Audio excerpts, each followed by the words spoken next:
Hey, Dr. P here checking in, just driving to work. I wanted to talk about a really important principle, and this is the line. The enemy of progress is perfection. The enemy of progress is perfection. And why is this brought up in the context of fasting, and why is fasting such a wonderful territory to explore that point? Because so much of what we do across industries and relationships and scenarios is a play out of this point, which is that a lot of people, if they can't do it perfectly, refuse to do anything or refuse to even start the pathway. And this is a very important bluff to call out for our own selves, and is explored often in the process of fasting, and is explored very, very viscerally in the process of fasting. So I'll give you an example.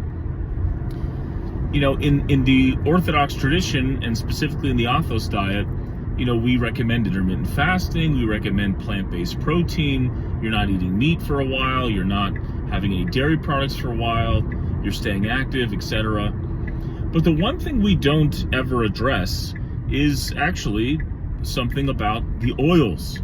The oils. There is a tradition that states that you're not allowed to have oil during the fast.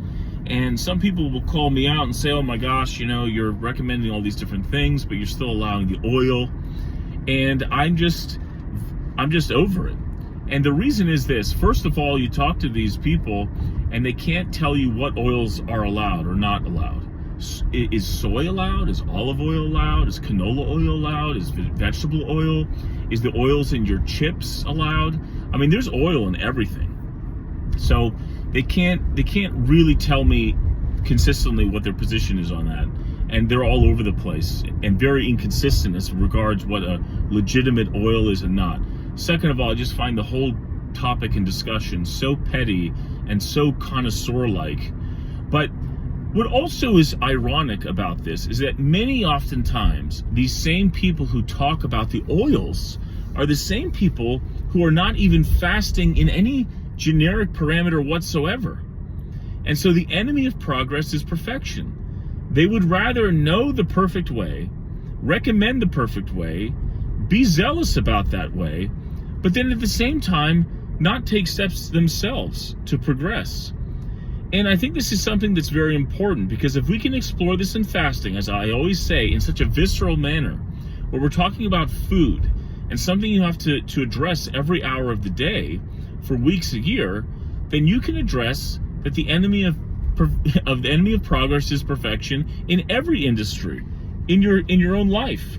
I mean, think for the example of someone trying to start an exercise program where they know the perfect way of how often to go to the gym and what exercises to do and the, you know, all the things that support their health.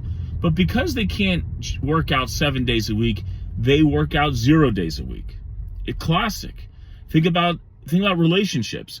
Hey, I don't know if I can do all the things that fatherhood requires or motherhood requires or being a wife or a husband requires. So you know what? I'm just never going to get married at all or never have children at all.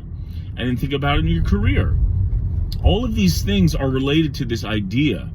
And this idea can be explored in a low stakes game, so to speak, with fasting.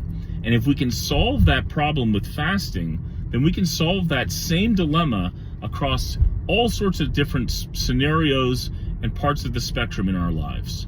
Again, the enemy of progress is perfection. And so, you know, sometimes we just have to stumble forward. And it's just the funniest irony that oftentimes the people who recommend sprinting aren't even walking yet, you know? And then those people who are jogging and sprint intermittently are the ones being criticized. It's a very strange hypocrisy.